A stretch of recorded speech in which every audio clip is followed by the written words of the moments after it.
we've got to do a tiny little bit of conduit, 520.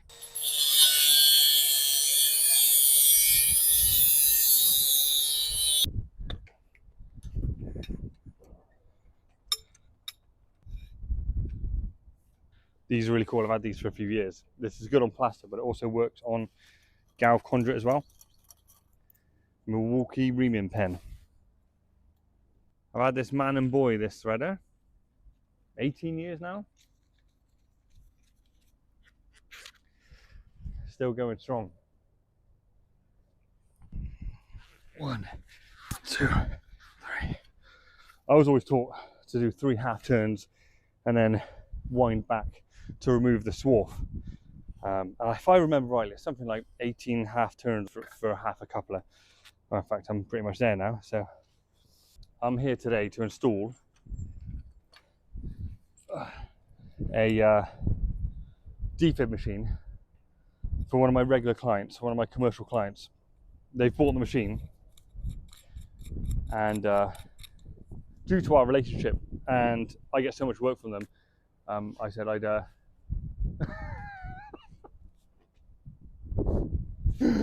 that was him there. He just gave me the sign. Content. Cheers, Dave. I said, yeah, I'll come with it for free. It'll only take me an hour, hour and a half, something like that. So that's the plan I'm doing this morning. I needed the bender just to do 1 cut and thread. Let me know if you've ever installed a defib machine. I've installed a couple of these now. A lot of the materials on this job have just come from like offcuts in my lockup or garage, which I'm sure every Sparky has got. So I've got an offcut of conduit. The metal clad spur I had to buy, but I mean that's nothing, that's peanuts really. A little bit of cable, and I had an end box anyway, so for me it was a no-brainer to do a good deed for the local community and for a regular client of mine. The parking isn't great here, hence why I'm not lugging this all the way to the job for 1 cut and thread. So I've just done it down by the van.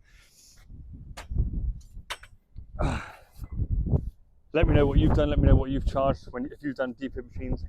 They're dead easy to wire up. I'll go through that now. What I'm doing, dead easy. Just a 3-amp spur and a little bit of flex. And there's a little light that comes pre-wired. Some of them come with battery operated lights. This one is a mains one. It just comes off of the supply inside the unit. So I've got to make some small alterations to the electrical system. There's a ring circuit here that serves this lobby area. I'm just going to install a 3-amp fuse connection unit here, and a little stub of conduit there. I've got one of these, I think they're wicked, I think they look so swish. These D-line saddles are mint, I think they look so cool. So I've got a D-line saddle going in there, a bit of 20mm conduit, and an end box. And as you can see, I've just marked up to drill through the wall there. And then I'm going to hopefully come through, fingers crossed, somewhere around here. Somewhere around here. I put a little cross, but I mean, I don't mind being a little bit over this side. I'm not too fussed. The machine fits quite nicely there, you know, so I've got a bit of play. Ideally, I'd love for it to be in the middle, but I'm going to roughly eye it in and see how we go.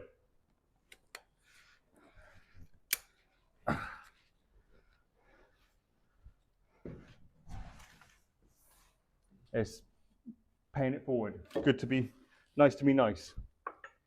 So let's drill this hole, see where I get. It is, I can see when I first got here, I can see it's cast concrete, so it's going to probably be a bit of a pain to drill, but it's got to be done. And I'm probably going to keep the flex. The flex is really long, so I'm probably going to keep it all the way through the wall, down through the conduit, and then terminate it into the back of that 3-amp fuse connection unit.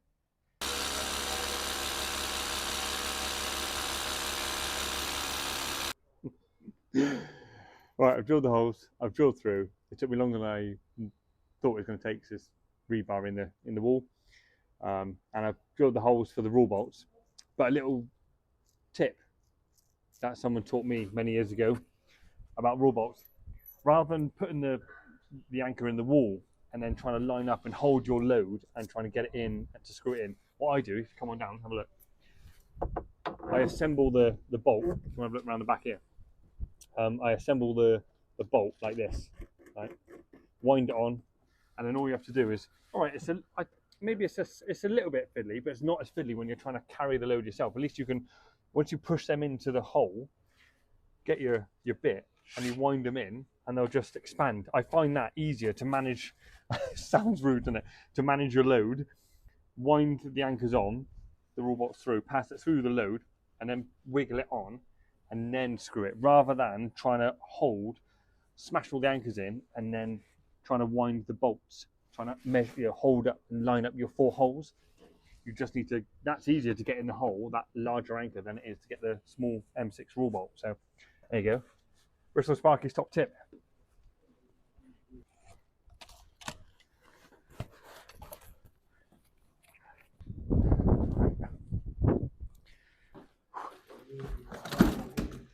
That's very nice. So the Defib machine also comes pre-wired with a small stuffing gland in the old reverse stuffing gland trick, like that, to maintain the IP rating of the enclosure.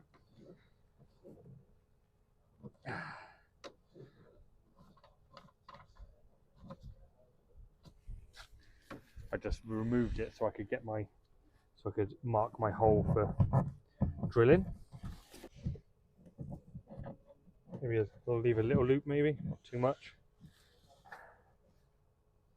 And as you can see on here, you got the little heater and the little mains light, all wired off of this heater supply here, which is going to be off the 3 amp fuse connection unit. Let's get this on the wall.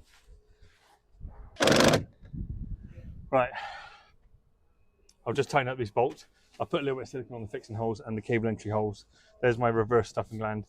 As it's so much easier to try and locate the whole anchor and the wall bolt, rather than trying to hold this load and pass your bolt through. So they're just loose, as you can see. All I'm going to do is, there you go, feel it tighten.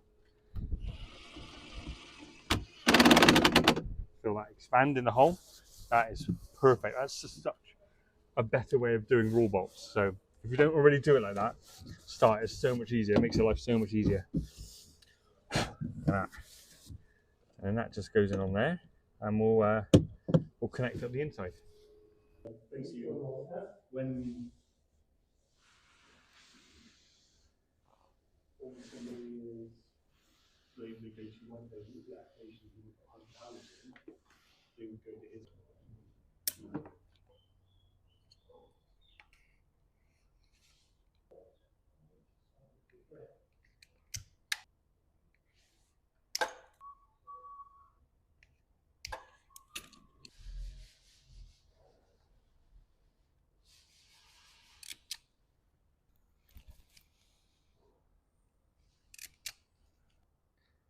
Try not to twist the cores because it increases the CSA, and sometimes they won't fit inside the appropriate ferrules. So yeah, try not to twist the strands around. Okay. 3 amp fuse. Pop that in there.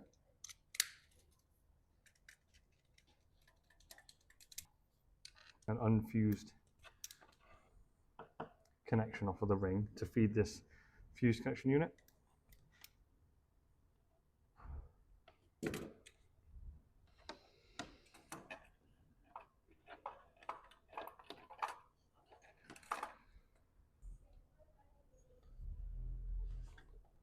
I always do to the furthest corner of the box and then 1 inch.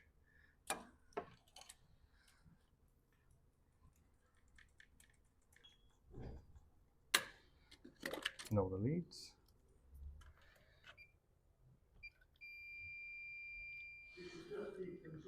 No 0.50.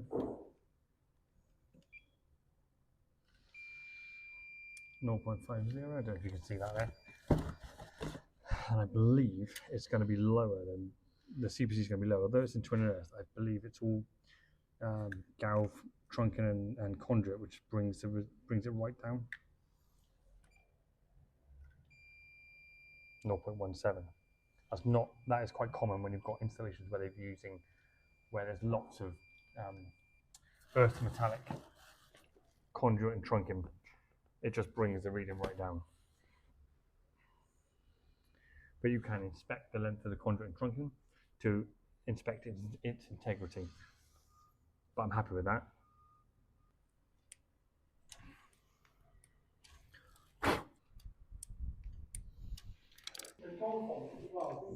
Right, I'll go and reset the RCBO, then we'll do a ZS test and an RCV test.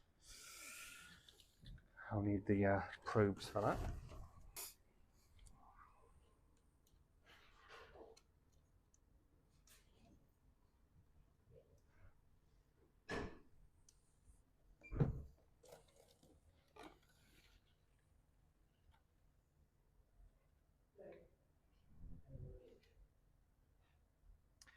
.18 is our PFC as well, but 0.18 is our ZS. Brilliant. So I'll just do an RCD test as well. 30 milliamp.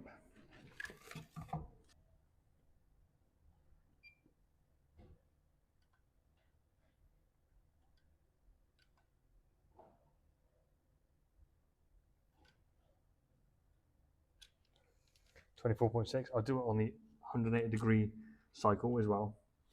So I'll go and reset it, test it again on 180 degree, and then we'll write down our highest result.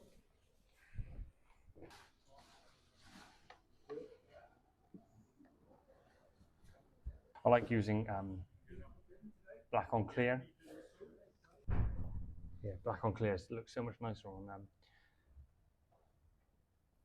accessories that aren't white. There we go. That's then a little bit of tidying up to do, but then that's the complete install now. An unfused spur off of the ring into a 3-amp fuse connection unit, Defib machine, 3-amp fuse, D-line saddle, conduit, drill through, and the client, look at that.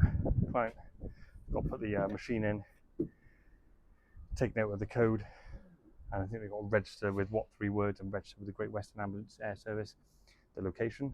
But yeah, that's quite nice, that. Ended up being a couple of hours just drilling through the rebar, through the concrete there. Took longer than I thought. But yeah, I'm happy. Client's happy. Done my good deed.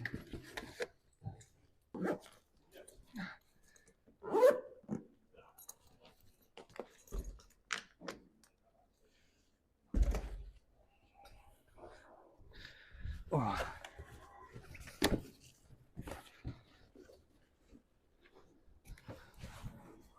Try to leave the rubbish? Yeah, I'm a sparky after all, aren't I?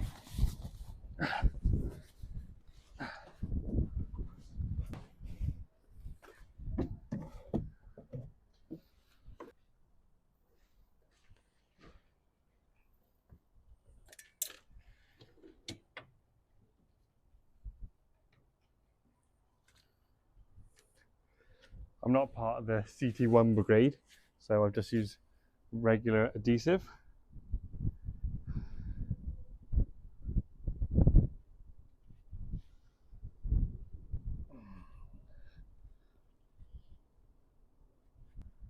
Sparky straight in them. Right there, it's all fully loaded.